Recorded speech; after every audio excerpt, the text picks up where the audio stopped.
मंच पर उपस्थित केंद्र के पेट्रोलियम मंत्री और मेरे मित्र श्रीमान धर्मेंद्र प्रधान जी, भारतीय जनता पार्टी के राष्ट्रीय महासचिव और ओडिशा के प्रभारी श्री अरुण सिंह जी, भारत सरकार के मंत्रिपरिषद के सदस्य भाई प्रताप सारंगी जी, नेता प्रतिपक्ष ओडिशा विधानसभा श्री प्रदीप नायक जी, भुवनेश्वर की सांसद श्रीमती अपराजिता सारंगी जी, श्री विष्णु सेठी जी, ओडिशा के अलग अलग भागों से इस कार्यक्रम में उपस्थित हमारे आदिवासी नेता पूर्व केंद्रीय मंत्री जुएल भाई, राष्ट्रीय उपाध्यक्ष भारतीय जनता पार्टी के श्री विजयंत पांडा जी, हमारे पूर्व प्रदेश अध्यक्ष सांसद भाई वसंत पांडा जी, सुरेश पुजारी जी, केवी सिंह देव जी और इस वर्चुअल रैली के माध्यम से जुड़े हुए ओडिशा के लाखों लाखों कार्यकर्ता और ओडिया जनता को मैं प्रणाम करता हूं। सबसे पहले मेरी बात शुरू करने के पहले मैं महाप्रभु जगन्नाथ के चरणों में मन से उनको स्मरण कर कर प्रणाम करना चाहता हूं। मैं प्रणाम करना चाहता हूं ये ओडिशा की संस्कार भूमि को, जहां महाप्रभु स्वयं विराजमान है, वो भूमि जिसने हमेशा अपने संस्कार और अपनी स्वतंत्रता के लिए लड़ने में कोई कमी नहीं छोड़ी। कलिंग युद्ध के माध्यम से अपनी स्वतंत्रता के लिए विश्व विख्यात युद्ध लड़कर सम्राट अशोक को प्रियदर्शी बनाने का काम जिस प्रदेश ने किया, वो महान माटी को मैं मन से प्रणाम करना चाहता हूं।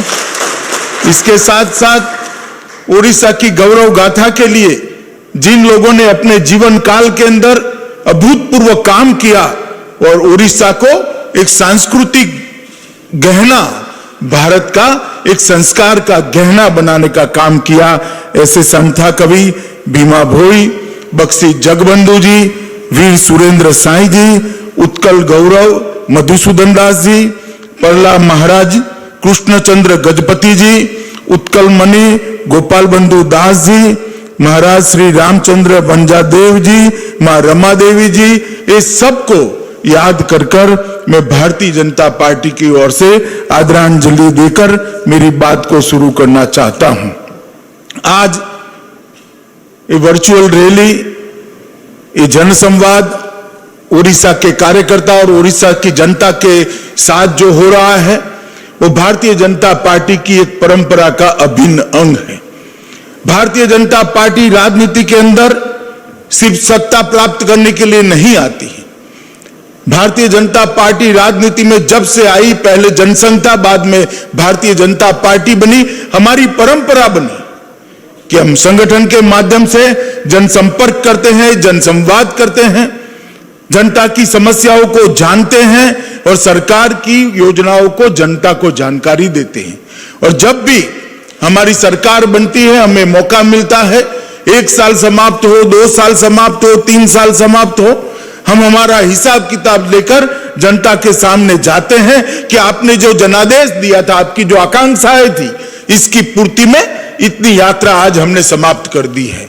और आज जनसंवाद जो है उसी कड़ी का एक हिस्सा है। कोरोना की महामारी हमारे लिए नहीं, समग्र मानव जात के लिए, समग्र विश्व के लिए एक चुनौती बनी है। और कोरोना महामारी के कारण दूरी रखना, मोदी जी ने भी कहा है, महामारी से लड़ने का सबसे सरल उपाय है 2 गज की दूरी रखना। तो क्या 2 गज की दूरी भाजपा और जनता के बीच की दूरी बन सकती है क्या? 2 गज की दूरी भाजपा और जनता के बीच की दूरी नहीं बन सकती। भारतीय जनता पार्टी के कार्यकर्ताओं को जनसंवाद से रोक नहीं सकती। और इसीलिए हमारे राष्ट्रीय अध्यक्ष श्रीमान नड्डा जी ने एक नए कार्यक्रम का विचार रखा, वर्चुअल रैली, इलेक्ट्रॉनिक माध्यम से हम जनता का संपर्क करेंगे, कार्यकर्ताओं का संपर्क करेंगे, उनकी बात को जानेंगे और हमारी की हुई चीजों को उन तक पहुंचाने का प्रयास करेंगे कि मोदी जी ने आपने जो जनादेश दिया इसका पहला साल के अंदर हमने क्या किया है। और मैं मानता हूं कि जो परंपरा नड्डा जी ने चालू रखी है ये महामारी के समय में ही भी, ये न केवल भारत के लोकतंत्र, दुनिया भर के लोकतंत्र को रास्ता दिखाने वाली परंपरा होने वाली है कि इतनी महामारी के समय में भी कोई पार्टी अपने देश के लोकतंत्र को मजबूत करने के लिए, लोकतंत्र की जड़ों को मजबूत करने के लिए किस प्रकार से जनसंपर्क और जनसंवाद कर सकती है। मैं नड्डा जी को और देश भर के करोड़ों कार्यकर्ताओं को एक दूसरे काम के लिए भी बधाई देना चाहता हूं कि जब ये कोरोना महामारी शुरू हुई, लाखों करोड़ों मजदूर, प्रवासी मजदूर अपने गांव पे जाने के लिए लालायित थे, उत्सुक थे, अपने परिवार के साथ रहना चाहते थे। उनको चिंता थी बूढ़े माँ बाप की, छोटे बच्चों की, गांव में जो उनकी पत्नी माँ बाप की सेवा कर रही है उसकी चिंता थी, वो मिलना चाहते थे, मगर उस वक्त हालात कुछ ठीक नहीं थे। मोदी जी ने अपील करी और देश भर में कैंप लगाए गए, चाहे इस पक्ष की सरकार हो, वो पक्ष की सरकार हो, भाजपा की हो, विपक्ष की हो, किसकी भी सरकार हो, सब सरकारों ने अच्छा काम किया, कैंप लगाए और उनको रहने के लिए व्यवस्था की। भारतीय जनता पार्टी के करोड़ों कार्यकर्ता ने 11 करोड़ से ज्यादा लोगों को भोजन कराकर एक उम्दा काम किया। 11 करोड़ टंक मतलब एक समय का भोजन। एक व्यक्ति को एक समय 2 भोजन देने पड़ते हैं।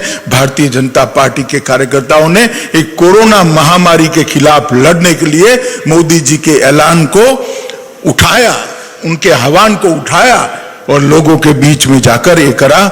मैं पार्टी अध्यक्ष, उनकी टीम और समस्त करोड़ों कार्यकर्ताओं को हृदय से बधाई देना चाहता हूं। मेरा भी सीना गजगज फूल जाता है जब मुझे भी गौरव होता है जब किसी किशोर कार्यकर्ता को, एक बूढ़े मजदूर को खाना देते हुए देखता हूं और गले में एक फटका देखता हूं। मालूम पड़ता है कि मेरा भारतीय जनता पार्टी का कार्यकर्ता गरीब की भूख मिटाने के लिए आज रोड पर उतरा है, तो मुझे भी बहुत गौरव होता है। मित्रों, मैं उड़ीसा की जनता का भी बहुत बहुत हृदय से आभार मानना चाहता हूं, क्योंकि आज मोदी जी पूर्ण बहुमत के साथ 300 से ज्यादा सीटों के साथ जो देश को विश्व के अंदर सबसे ऊंचे स्थान की ओर ले जाने के लिए प्रयत्नशील है, आत्मनिर्भर भारत बनाने के रास्ते पर वो आगे बढ़ चुके हैं। उसमें उड़ीसा की जनता का आशीर्वाद न होता तो ये संभव ही नहीं होता। लोकसभा के चुनाव के अंदर उड़ीसा की जनता ने, महान उड़िया जनता ने 38.4% वोट और 8 सीटों पर विजय देकर मोदी जी के हाथ मजबूत करे। इसी का कारण है कि आज मोदी जी के साथ उड़ीसा की जनता का भी आशीर्वाद बना हुआ है।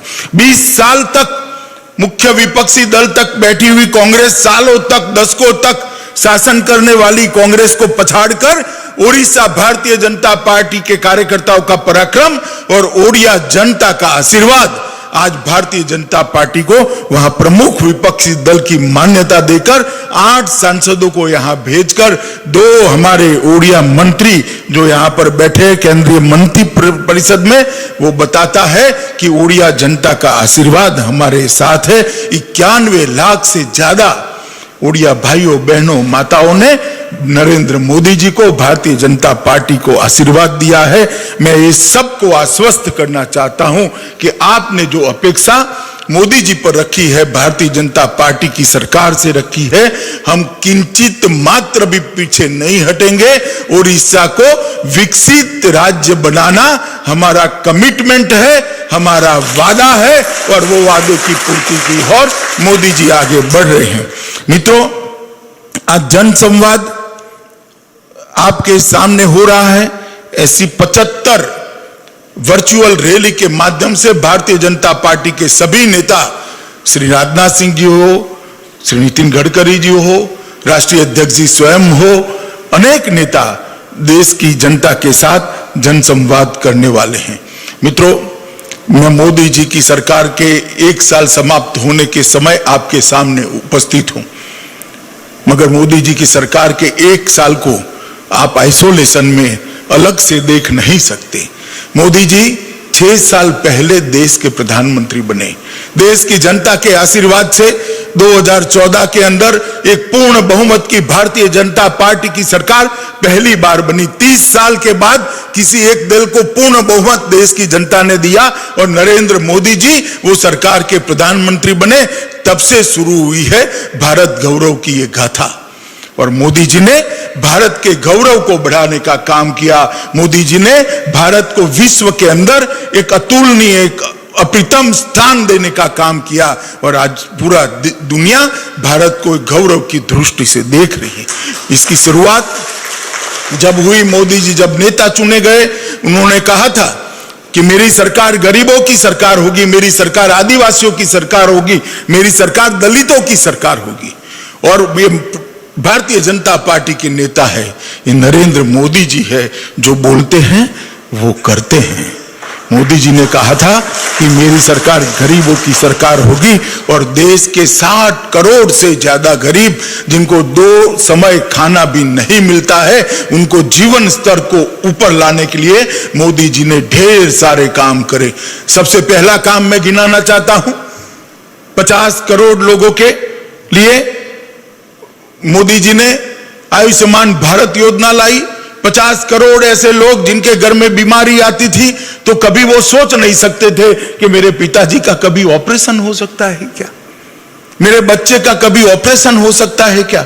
वो ईश्वर को प्रार्थना करते थे, इधर उधर की दवाइयां करते थे और मन मसोकर बैठ जाते थे। मोदी जी ने वो 50 करोड़ लोगों के जीवन में एक नया उजियारा लाया।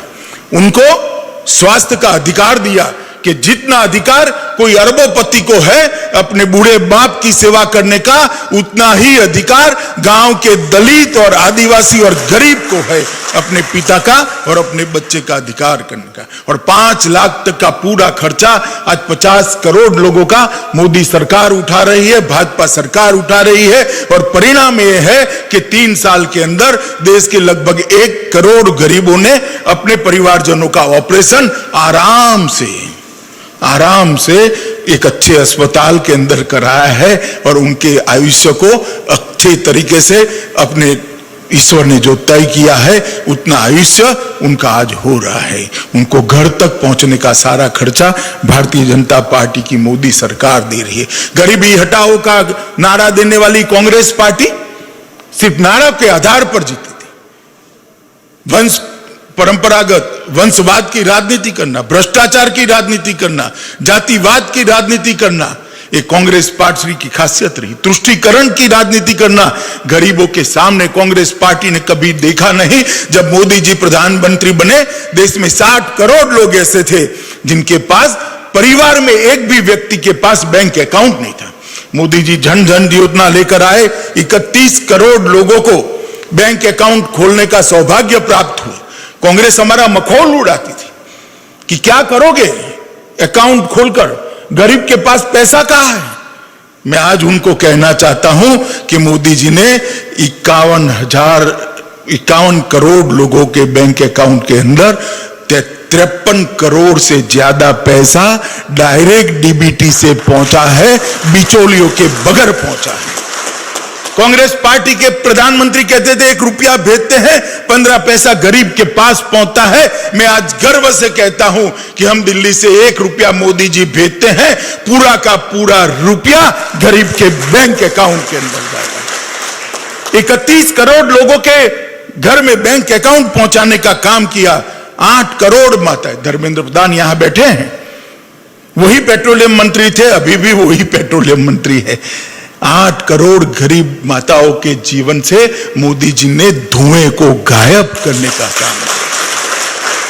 कंडे, लकड़ियां, टहनियां जलाकर, धुआं खाकर इसकी आंख की ज्योति चली जाती थी, फेफड़े खराब हो जाते थे और माता असमय ही मृत्यु को प्राप्त करती थी। मगर वो गरीब मां के सामने देखने वाला आजादी के 70 साल तक कोई नहीं आया।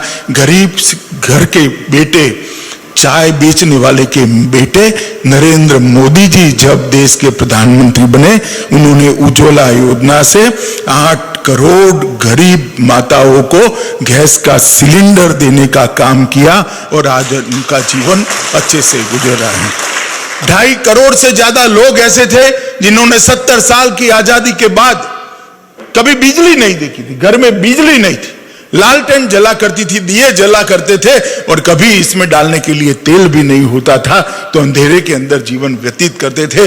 वो बच्चे परीक्षा के अंदर हिस्सा भी नहीं ले सकते। नरेंद्र मोदी सरकार ने सौभाग्य योजना करी और हमने तय कर दिया कि सबके घर में बिजली होगी। 20,000 गांव ऐसे कांग्रेस पार्टी छोड़कर गई थी जहां पर बिजली पहुंची नहीं थी, बिजली का खंभा, बिजली का तार भी नहीं पहुंचा था। वो 20,000 गांवों में बिजली पहुंची, 2.5 करोड़ लोगों के घरों में बिजली पहुंची और धुएं की तरह उनकी झोंपड़ी को अंधेरे से भी मुक्त करने का काम ये भारतीय जनता पार्टी के नेता नरेंद्र मोदी ने। 10 करोड़ घर ऐसे थे जहां हर रोज सुबह माताओं को, बच्चियों को, बहनों को शर्मसार होना पड़ता था। कुदरती क्रिया करने के लिए जाते थे, घर में शौचालय नहीं था, रोड पर बैठना पड़ता था। कितनी शर्म महसूस होती होगी। नरेंद्र मोदी जी ने इस बात को जाना, इसके मां का स्वास्थ्य भी बिगड़ता है और उसका स्वाभिमान भी बिगड़ता है, इसके स्वाभिमान को चोट पहुंचती है। 10 करोड़ घरों के अंदर शौचालय बनाकर मोदी जी ने इन लोगों को स्वमान के साथ जीने का नया रास्ता प्रशस्त किया और 10 करोड़ घर की माताएं, बहनें, बच्चियां सम्मान के साथ जी रही है। 2.5 करोड़ लोगों को घर देने का काम किया, जिनके पास घर नहीं था उनको घर दिया और नरेंद्र मोदी सरकार ने 60 करोड़ गरीबों को बैंक अकाउंट दिया, स्वास्थ्य दिया, गैस दिया, बिजली दी, शौचालय दिया, घर भी दे दिया। 60 करोड़ लोगों के जीवन के अंदर उनके जीवन स्तर को उठाने का काम किया। पहले योजनाएं बनती थी तो कई प्रधानमंत्री आए, कई चले गए, दिल्ली के दरबार में अनेक बड़े बड़े लोग बैठे, मगर गरीब के घर से आया हुआ व्यक्ति उसने सोचने का स्केल बदल दिया। पहले कहते थे 50,000 लोगों को गैस देंगे, 500 गांवों में बिजली पहुंचाएंगे, 10,000 लोगों के घरों में बिजली पहुंचाएंगे। मोदी जी ने रास्ता बदल दिया, हर व्यक्ति को स्वास्थ्य देंगे, हर घर में बिजली पहुंचाएंगे, हर घर में गैस देंगे, हर गांव को हम बिजली से युक्त करेंगे। और इसके साथ साथ मोदी जी ने भारत के गौरव को भी पहले ही टर्म के अंदर आसमान को छूने का काम किया। पहले देश की सीमाओं पर हमले होते थे, लोग आते थे, जवानों का सर काट कर ले जाते थे और दिल्ली का दरबार चुप रह जाता था, उफ नहीं करता था, इनके माथे पर जू नहीं रेंगती थी। हमारे समय में भी हमले हुए, उरी पर हुआ, पुलवामा में हुआ। जैसे ही उरी और पुलवामा में हमला हुआ, मोदी जी ने तनिक मात्र भी देर नहीं की, एयर स्ट्राइक और सर्जिकल स्ट्राइक कर कर पाकिस्तान के घर में घुसकर दंडित करने का काम किया। और विश्व भर के अंदर एक बात का एहसास करा दिया कि भारत की सीमाओं का अतिक्रमण बच्चों का खेल नहीं है, यहां पर दंड दिया जाता है। पहले कहा जाता था कि अमेरिका और इजराइल 2 ही देश अपने जवानों के खून का बदला लेते थे। वो 2 देशों की सूची में मोदी जी ने मेरे और आपके देश महान भारत का नाम जोड़ने का काम कर दिया और भारत के गौरव को ऊंचा उठाने का काम, ढेर सारे काम किए। जीएसटी लाए, आर्थिक सुधार किए, अर्थतंत्र को पटरी पर चढ़ाने का काम किया, $3 ट्रिलियन की इकोनॉमी बनाया, ढेर सारे काम पहले ही 5 साल के अंदर किए। और इसके परिणाम स्वरूप देश की जनता ने मोदी जी को फिर से एक बार आशीर्वाद दिया और 2019 में पहले से भी ज्यादा बहुमत के साथ नरेंद्र मोदी जी सरकार में आए। और सरकार में आने के बाद गरीब उत्थान के लिए एक ही काम छूट गया था, कई गरीबों के घर में शुद्ध पीने का पानी नहीं है। आज भी उड़ीसा जैसे राज्य में 42% से ज्यादा लोगों के पास घर में पाइपलाइन से पानी नहीं आता है। नरेंद्र मोदी जी ने जल शक्ति मंत्रालय बनाया, जल जीवन मिशन बनाया और संकल्प किया कि 2022 के पहले ये 25 करोड़ घरों के अंदर 25 करोड़ लोगों को शुद्ध पीने का पानी पाइपलाइन के माध्यम से पहुंचाएंगे और इनकी सब कमी हम। कितना बड़ा फैसला है मित्रों। 25 करोड़ लोगों के जीवन के अंदर फ्लोराइड युक्त पानी की जगह शुद्ध पीने का पानी पहुंच जाए तो उसके स्वास्थ्य पर का खर्चा 1/10 हो जाए, 1/10 हो जाए। मैं मानता हूं मित्रों, ये विजन, ये साहस और गरीबों प्रत्येक की संवेदना, ये तीनों जब एक व्यक्ति के अंदर होती है तभी जाकर ऐसे फैसले होते थे। जो श्रृंखला उन्होंने बनाई थी देश की एकता और अखंडता को मजबूत करने की, भारत को एक करने की, सर्जिकल स्ट्राइक और एयर स्ट्राइक के माध्यम से 70 साल से देश की जनता राह देखती थी कि धारा 370 और 35 से कब चले जाए, कब हमारा कश्मीर साच अर्थ में हमारा हो जाए। मगर किसी की हिम्मत नहीं थी धारा 370 और 35 को हटाने की। कई सरकारें 2/3 बहुमतों के साथ आई मगर हिम्मत नहीं करती थी। 5 अगस्त 2019 को नरेंद्र मोदी जी ने संसद में विधेयक लाकर धारा 370 और 35 को उखाड़ कर फेंक, और हम सभी भारतीय जनता पार्टी के कार्यकर्ता बच्चे थे तब से नारा लगाते थे, जहां हुए बलिदान मुखर्जी वो कश्मीर हमारा है। मगर हम कश्मीर को हमारा नहीं देख पाते थे। मोदी जी ने जिस पल धारा 370 और 35 को हटाया, कश्मीर हमेशा के लिए मां भारती के मुकुटमणि बनकर भारत का अभिन्न हिस्सा बनाना। बहुत बड़ा फैसला है मित्रों, और मुझे मालूम है मेरे विभाग का बिल था कितना साहस चाहिए इस फैसले पर निर्णय करने का, और वो साहस हमारे नेता और देश के प्रधानमंत्री नरेंद्र मोदी जी में है। मित्रों, श्री राम जन्मभूमि का विवाद 150 साल से केस चला। करोड़ों लोग न केवल भारत में दुनिया भर में राह देखते थे कब जहां श्री राम का जन्म हुआ था वहीं उनके सम्मान के अनुरूप एक भव्य मंदिर का निर्माण हो। कितनी साल कोर्ट केस में चला मगर इसका रास्ता नहीं निकलता था। नरेंद्र मोदी सरकार को दोबारा आपने बहुमत दिया, सटीक तरीके से अपना पक्ष रखा गया, कोर्ट ने फैसला दिया और श्री राम जन्मभूमि का निर्माण के लिए श्री मोदी जी ने ट्रस्ट की रचना कर श्री राम जन्मभूमि के निर्माण का रास्ता प्रशस्त कर दिया और कुछ ही दिनों में आसमान को छूने वाला भव्य श्री राम का मंदिर आज हम देख पाएंगे। मित्रों, देश की करोड़ों मुस्लिम माताएं बहनें अपने अधिकार के लिए सालों से लड़ रही थी कि हमारे साथ ये अन्याय क्यों, हमारे साथ बराबरी का व्यवहार क्यों नहीं होता। मगर वोट बैंक की लालच और तुष्टीकरण की राजनीति वो ट्रिपल तलाक को कभी डिस्टर्ब नहीं करती थी। नरेंद्र मोदी जी ने जैसे ही राज्यसभा में बहुमत मिला, ट्रिपल तलाक को उखाड़ कर फेंक दिया और करोड़ों मुस्लिम माताओं को न्याय और सम्मान दिलाने का काम ये भारतीय जनता पार्टी की नरेंद्र मोदी सरकार ने। विभाजन हुआ तब से करोड़ों शरणार्थी हमारे पड़ोसी देशों से भारत के अंदर आए। देश का वादा था कि हम आपको सम्मान देंगे, नागरिकता देंगे, बरोबरी का व्यवहार करेंगे। वहां पर तो उनके साथ अन्याय हुआ ही था मगर हमारे देश में भी अन्याय हुआ। 70 साल तक उनको नागरिक बनाने की कोई वैधानिक प्रक्रिया नहीं हुई। वो लटकते रहे, त्रिशंकु की तरह अधर में लटकते रहे।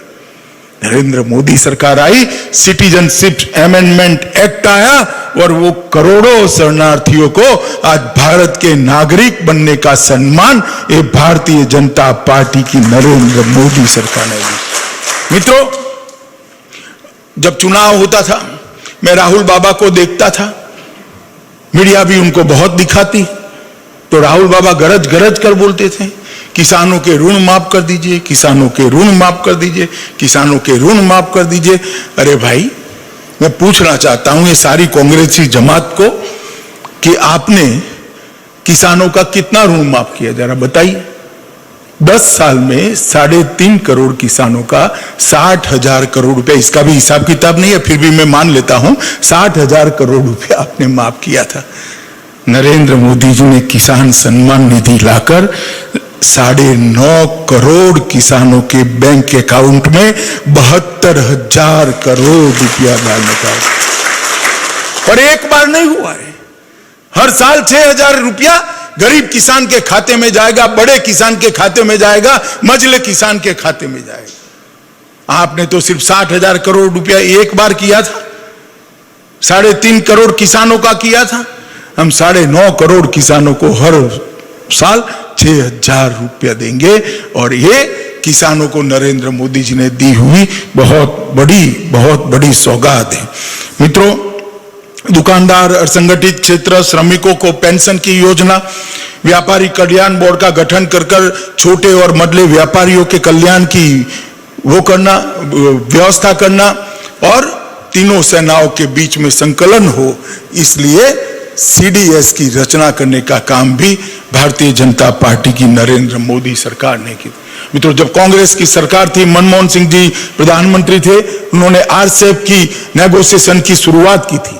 RCEP का नेगोशिएशन हुआ, अगर RCEP पर दस्तखत हो जाता तो इस देश का छोटा व्यापारी, छोटा उद्यमी, छोटा किसान, पशुपालक, मत्स्य उद्योग वाले, माछीमार सब अपना जीवन दुष्कर तरीके से जी पाते, अच्छे से सम्मान से नहीं जी पाते।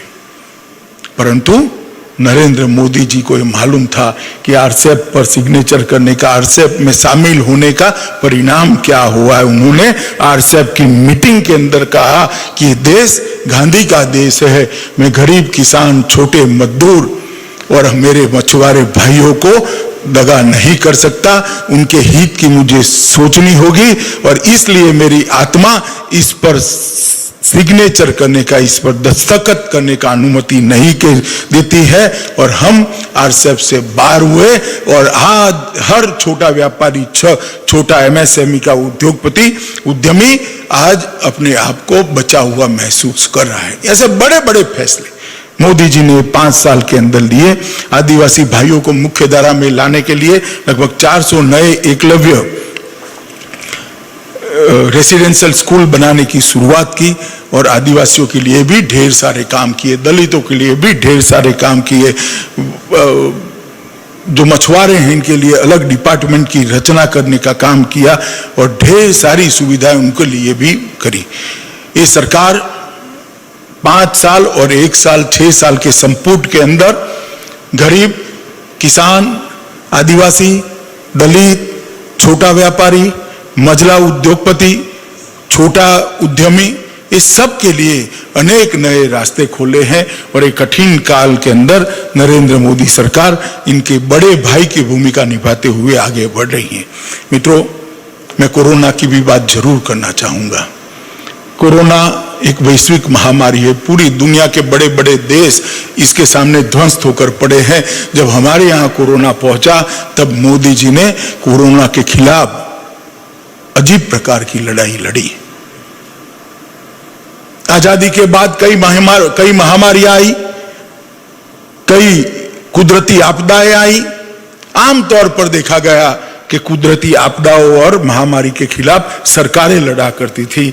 नरेंद्र मोदी सरकार ने इस प्रकार से देश की जनता को साथ में लिया कि सरकार तो लड़ी ही लड़ी, इसके साथ 130 करोड़ की जनता भी मोदी जी के आह्वान पर कोरोना के खिलाफ लड़ने के लिए आज सजग होकर खड़ी हो गई।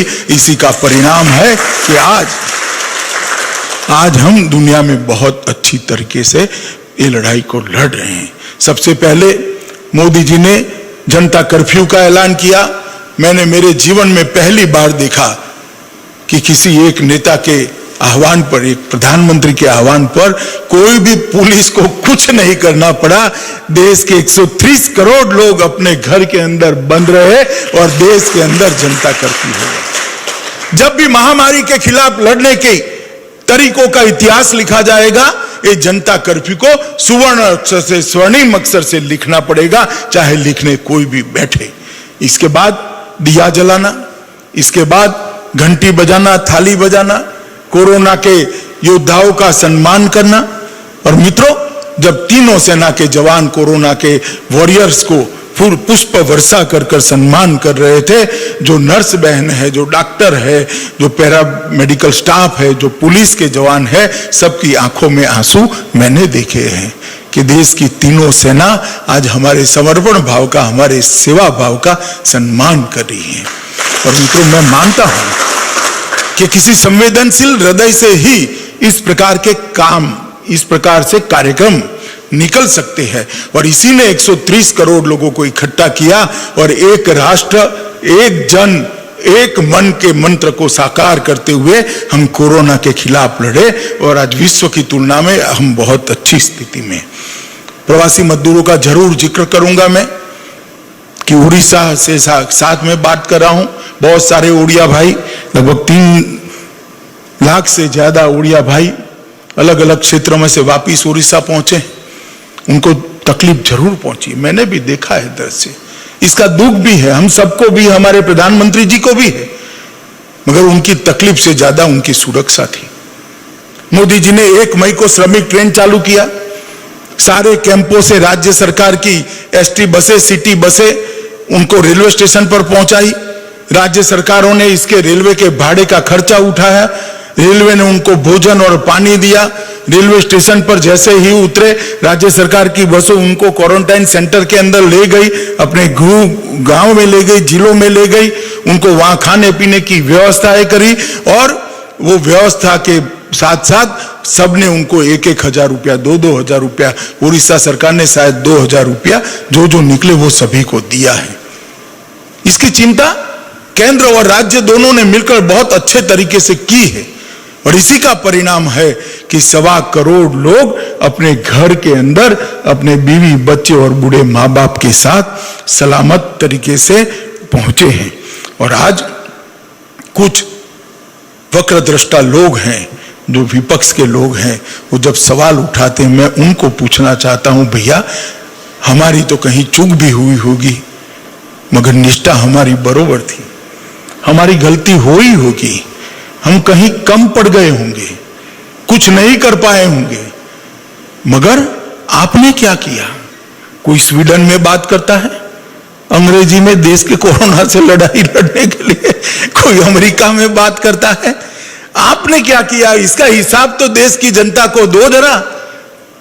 मैं हिसाब देने आया हूं। नरेंद्र मोदी सरकार ने जैसे ही कोरोना की आफत आई, देश के 60 करोड़ लोगों के लिए 1,70,000 करोड़ रुपए का पैकेज देश की जनता के लिए पहुंचा। आप हमें सवाल पूछते हैं, आप हमें सवाल पूछते हैं कितनी आफतें आई।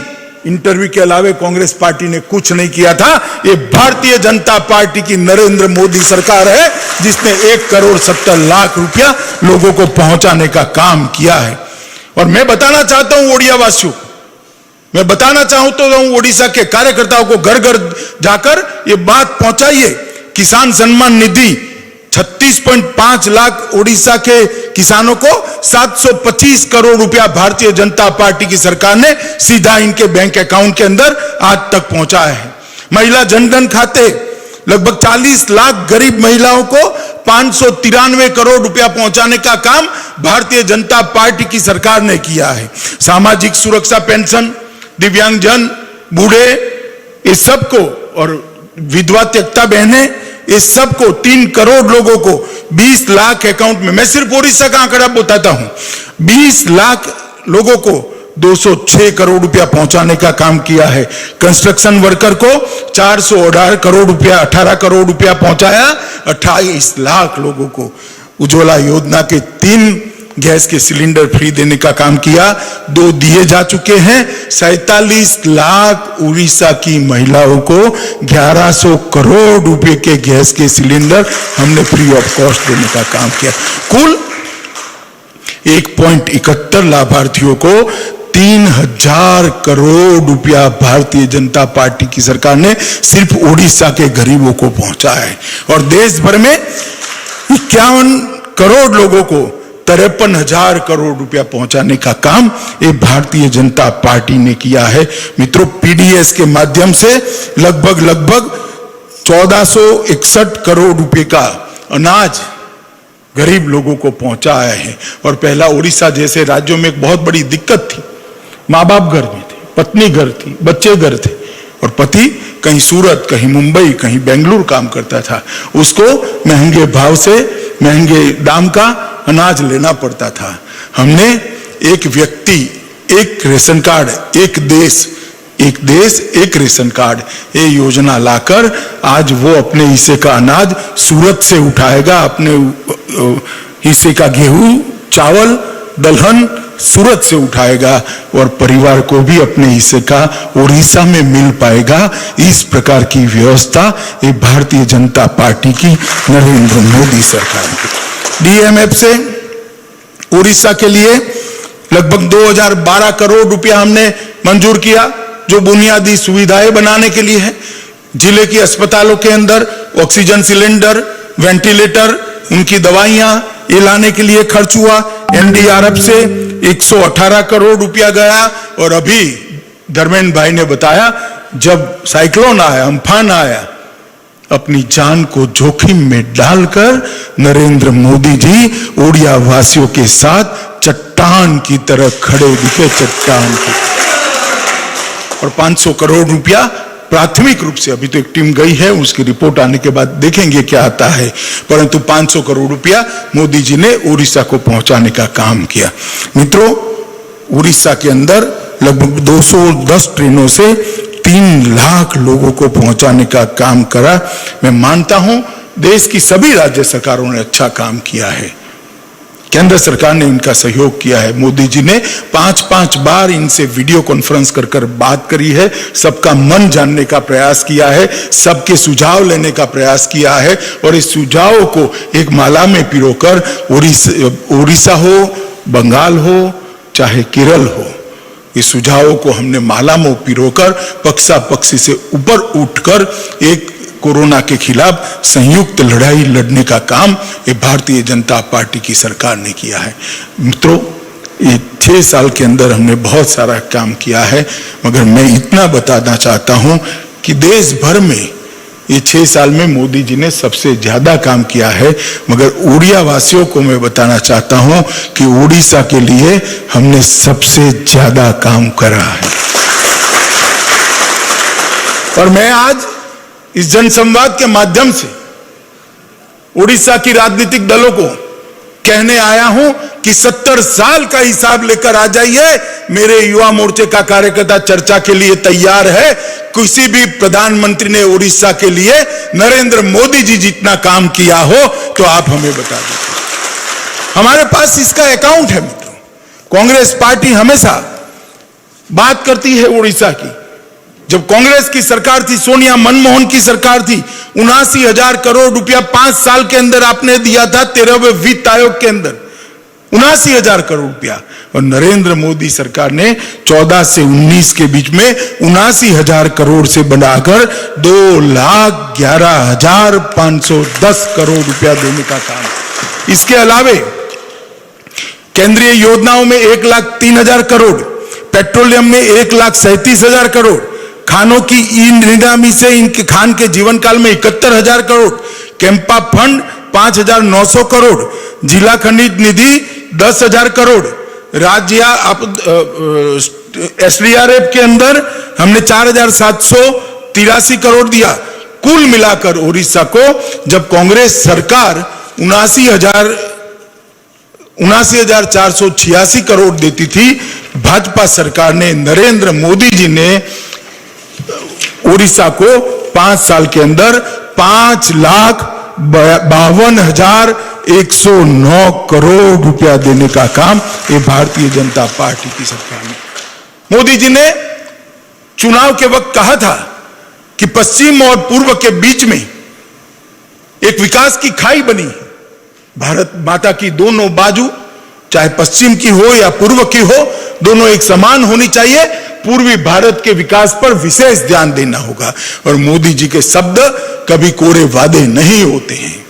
मोदी जी जो बोलते हैं वो करते हैं, चाहे उड़ीसा हो, चाहे बिहार हो, बंगाल हो, नॉर्थ ईस्ट हो, ये सभी राज्यों के लिए ये 5 साल का काल स्वर्णिम काल रहा है और उड़ीसा के विकास के लिए हमने ढेर सारे काम किए हैं।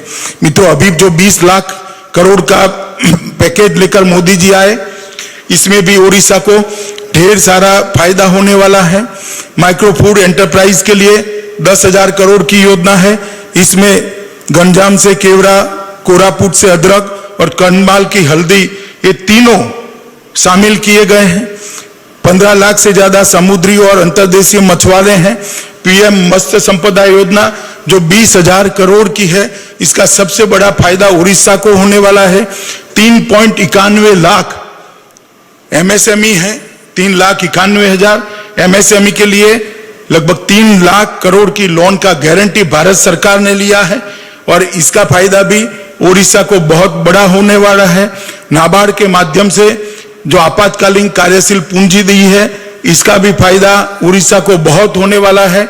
और मैं आपको बताने चाहता हूं कि 14 से लेकर 20 तक नरेंद्र मोदी सरकार ने उड़ीसा के विकास के लिए हमने ढेर सारे काम किए हैं। 451 किलोमीटर लंबा दीघा गोपालपुर तटीय राजमार्ग लगभग 9,000 करोड़ की लागत से, 289 किलोमीटर लंबा Khordha road Bolangir rail line 3,791 crore के खर्चे से, NH 55 के 60 किलोमीटर कटक अंगूर संबलपुर खंड का निर्माण 4500 करोड़ से, भारतमाला परियोजना 68 किलोमीटर लंबा रिंग रोड, 82 किलोमीटर लंबी पारादीप हरिदासपुर रेल लाइन 2,000 करोड़ के खर्चे से, ISPRL चंदीखोल में 4 MTM रणनीतिक पेट्रोलियम भंडार, प्लास्टिक पार्क पारादीप के अंदर भारत के कोयला क्षेत्र के उदारीकरण जो अभी किया है, इसका सबसे बड़ा फायदा अगर किसी को होने वाला है तो उड़ीसा को होने वाला है। राष्ट्रीय इस्पात नीति के तहत पूर्वोदय मिशन में उड़ीसा को बहुत बड़ा फायदा होने वाला है। खोर्धा में पाइका स्मारक जो उड़िया वासियों की स्वतंत्रता का ललक का निशानी है, उड़ीसा संस्कृति का बक्सी जगबंधु जी के साथ जुड़ा हुआ एक गौरव है। 100 करोड़ रुपया धर्मेंद्र जी के डिपार्टमेंट ने पाइका स्मारक के लिए दिया है। मित्रों, ये बताता है कि उड़ीसा के गौरव, उड़ीसा की संस्कृति के साथ मोदी जी कितने घुल मिल गए हैं, कितनी समझ है। क्योंकि पाइका स्मारक का सम्मान ये सिर्फ एक स्मारक नहीं है, पाइका के स्वतंत्र संग्राम में जिन्होंने अपने जान की आहुति दी, वो सभी का सम्मान है और बक्सी जगबंधु का सम्मान है। मैं मानता हूं मित्रों, ये समझ शायद इतने साल से कोई प्रधानमंत्री ने समझ के साथ उड़ीसा को देखा तो मोदी सरकार ने देखा है। मित्रों, अभी अभी हमने SDRF के तहत 2193 करोड़ रुपया दिया, चक्रवात फानी के लिए 4,687 करोड़ रुपया लिया, बुलबुल के लिए 500 करोड़ रुपया दिया, अम्फान के लिए 500 करोड़ रुपया दिया और मनरेगा कार्यक्रम के तहत 2014 से 19 के बीच में 7,762 करोड़ दिया, जो कांग्रेस ने 2006 से 14 के बीच में इतना भी नहीं दिया था। मैं इसलिए बताना चाहता हूं कि हमने उड़ीसा के लिए काफी कुछ किया है। मित्रों, अभी अभी किसानों के लिए MSP को बढ़ाया गया। आज एक भी किसान की फसल का MSP इसकी लागत से 50-1.5 गुने से ज्यादा कम नहीं है और ये काम नरेंद्र मोदी सरकार ने किया है। धान का भी पैसा बढ़ाया गया और उड़ीसा में मैं बताना चाहता हूं कि कुल उत्पाद के 77% धान होता है। इसका सबसे बड़ा फायदा अगर किसी एक राज्य को हुआ है तो उड़ीसा को हुआ है। मूंग की फसलों में 146 रुपया क्विंटल, उड़द में 300 रुपया क्विंटल और तूर की दाल में 200 रुपया क्विंटल बढ़ाया है। तूर भी दलहन भी लगभग उड़ीसा के अंदर 11% होती है। मित्रों, 812 करोड़ रुपया जल जीवन मिशन के तहत करा और ढेर सारे अंगुल में एल्यूमिनियम पार्क में बुनियादी ढांचे के उन्नयन के लिए 100 करोड़ रुपया दिया और CPSE द्वारा पिछले 6 वर्षों में मैंने आगे भी बताया 2,12,000 करोड़ रुपए का निवेश किया गया। मित्रों, यही बताता है कि मोदी जी उड़ीसा के विकास के लिए कटिबद्ध हैं। मगर मैं भारतीय जनता पार्टी के सभी कार्यकर्ताओं को अपील करने आया हूं। मेरी आपसे अपेक्षा है, मैं जब पार्टी का अध्यक्ष था तब भी उड़ीसा के हर जिले में जाने का मुझे गौरव प्राप्त हुआ है। हर जिले में मैं गया हूं। उड़ीसा के कार्यकर्ताओं ने परिश्रम की पराकाष्ठा की है। आज आपको जो वोट मिले हैं वो आपके परिश्रम का ही कारण है कि मोदी जी के जादू को अपने मतों के अंदर परिवर्तित कर भारतीय जनता पार्टी को 8 सीटें लोकसभा के अंदर दिलाई है। मगर हमारा काम पूरा नहीं हुआ है। मेरे समय में काम अधूरा हुआ है। नड्डा जी के समय में ये काम पूरा करना है। उड़ीसा को भारतीय जनता पार्टी का अभेद गढ़ बनाने का काम भारतीय जनता पार्टी के कार्यकर्ता। ये पूर्वी राज्य, संस्कार केंद्र भारत का विकसित राज्य होना चाहिए। उड़ीसा का व्यक्ति मजदूरी करने के लिए कहीं और जाए, ऐसी स्थिति न आनी पड़े। भविष्य में कोई प्रधानमंत्री ने श्रमिक ट्रेनें न चलानी पड़े। इस प्रकार के उड़ीसा की रचना केवल और केवल भारतीय जनता पार्टी ही कर सकती है। इसलिए मैं आप सबको अनुरोध करना चाहता हूं कि उड़ीसा को, संगठन को मजबूत करिए, पार्टी के विस्तार को आगे ले जाइए और पार्टी के विस्तार के माध्यम से उड़ीसा को भारतीय जनता पार्टी का एक गढ़ बनाना चाहिए। मित्रों, नरेंद्र मोदी जी ने आत्मनिर्भर भारत का एक आह्वान किया है। ऐसा भारत कि जिसके 130 करोड़ लोग भारतीय चीजों का ही उपयोग करें। मैं भारतीय जनता पार्टी के करोड़ों कार्यकर्ता और देश की जनता को, उड़ीसा की जनता को अपील करने आया हूं कि आज हम संकल्प कर जाए, जहां तक हो हम भारत में बनी हुई चीजों का ही उपयोग करेंगे। विदेशी चीजों का हम बहिष्कार कर भारत के अर्थतंत्र को आत्मनिर्भर बनाएंगे। मोदी जी की कल्पना है आत्मविश्वास से जगमगता आत्मनिर्भर भारत बनाने की, और वो कल्पना को हम सब साकार करने के लिए अपना पूरा समय लगा दे। स्वदेशी उत्पादों का ही उपयोग करने का हम सब ने आग्रह करना चाहिए। मित्रों, अभी कोरोना का संकट काल है। सब जगह देश में महामारी का प्रकोप है। मैं देश भर के कार्यकर्ताओं को कहना चाहता हूं, संगठन भारतीय जनता पार्टी का प्राण है। संगठन के बगैर भारतीय जनता पार्टी की कल्पना ही नहीं हो सकती। मगर आज भाजपा के हर कार्यकर्ता के लिए सेवा ही संगठन होना चाहिए। देश भर के सभी कोरोना से ग्रसित लोगों को बचाने के लिए भारतीय जनता पार्टी के हर कार्यकर्ता ने सेवा करने के लिए आगे आना चाहिए। यही मेरा आप सबको अनुरोध है। आइए एक साथ मिले, उड़ीसा को भारतीय जनता पार्टी का गढ़ बनाए और मोदी जी की कल्पना का आत्मविश्वास से जगमग आत्मनिर्भर भारत के निर्माण की दिशा में आगे बढ़े। यही आप सबको मेरी शुभकामनाएं भी है और यही आप सबसे मेरी अपेक्षाएं भी है। धन्यवाद। मेरे साथ बोलिए, जय जगन्नाथ। भारत माता की जय। जगन्नाथ। भारत माता की जय। जगन्नाथ। भारत माता की।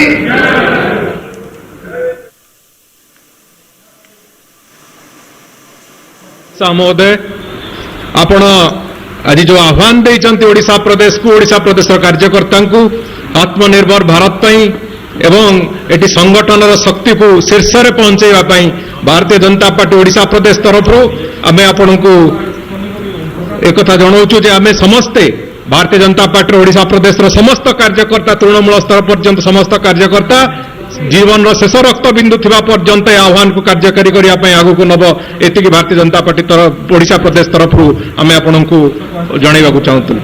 वर्तमान अनुरोध करी ओडिशा प्रदेश प्रवक्ता श्री गोलक महापात्र महोदय को, से आज जो आत्मनिर्भर भारत जो प्रधानमंत्री जो आह्वान अच्छी आत्मनिर्भर भारत गठन पर संकल्प समस्त को पाठ करेंगे।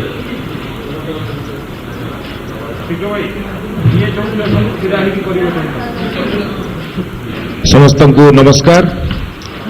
आपण मैंने जानी भारत वर्षर प्रधानमंत्री श्री नरेंद्र मोदी आम समस्त को आत्मनिर्भर भारत पाई जो आह्वान करिसेंती से विषय आम समस्ते संकल्प नबा, समस्ते छिड़ा रहिबा एवं डाहाण हाथ आग को करवा निज निज जगह छिड़ा हवा मु माननीय प्रधानमंत्री जी का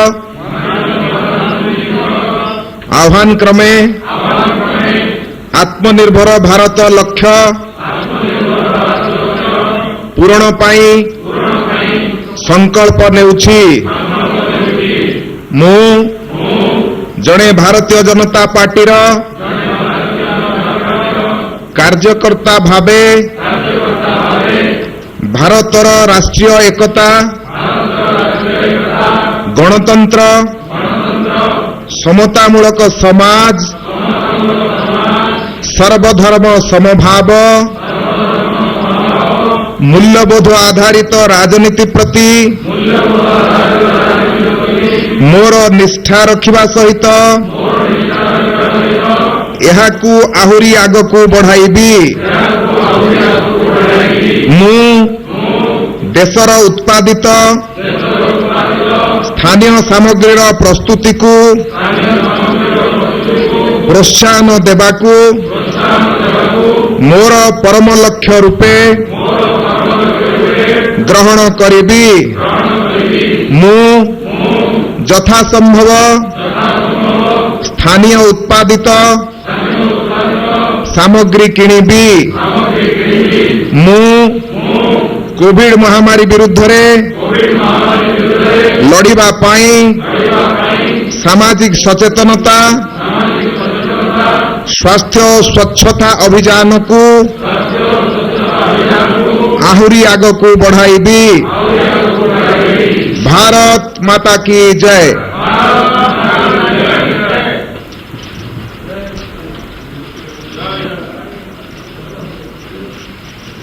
आमे वर्चुअल रैली महासमावेश शेष पर्यायर मु अनुरोध करी प्रदेश महामंत्री श्री भृगु बक्सीपात्र को धन्यवाद अर्पण करी।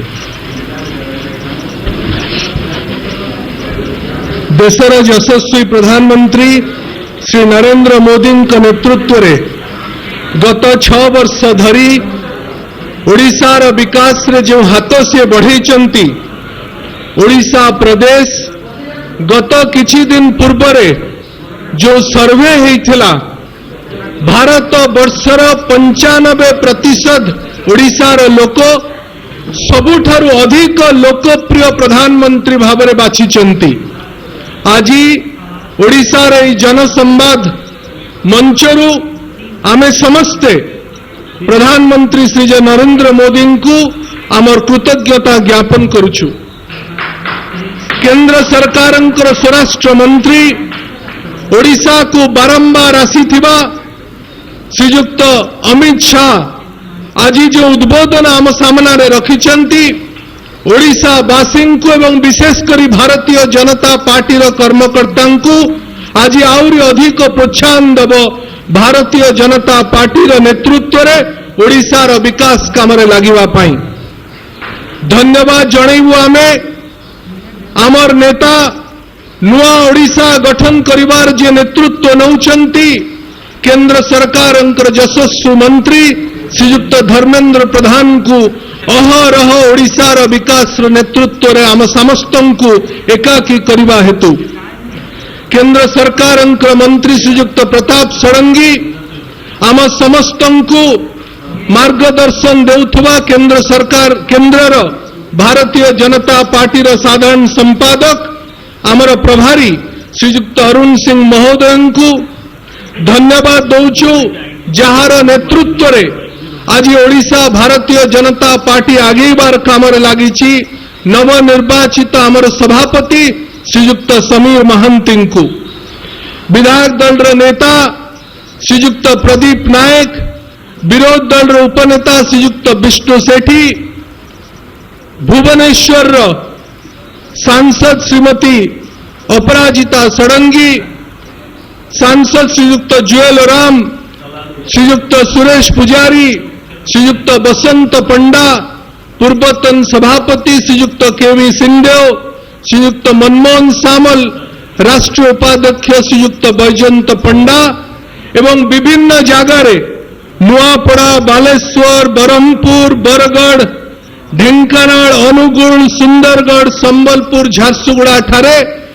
छोट छोट टोली रे এই লাইভ कार्यक्रम को जो मैंने आज सामिल होती ओडिशा प्रदेश भारतीय जनता पार्टी समस्त सांसद समस्त विधायक लक्षाधिक कार्यकर्ता एवं सर्वोपरि ओडिशार जनसाधारण जो मैंने आज ये विराट वर्चुअल रैली रे सामिल होती समस्त को धन्यवाद अर्पण करुछु। आम समस्त सहित ए कार्यक्रम रे राष्ट्रीय संगठन सह संपादक श्रीयुक्त सौधान सिंह उपस्थित अछंती आमे तांकु भी धन्यवाद जणाउछु। मीडिया बंधु माननकु एवं ए वर्चुअल रैली को सफल करैथिबा समस्त टेक्निकल टीम को धन्यवाद देई आज ये सभा को सांग करुछु। वंदे मातरम, भारत माता की जय।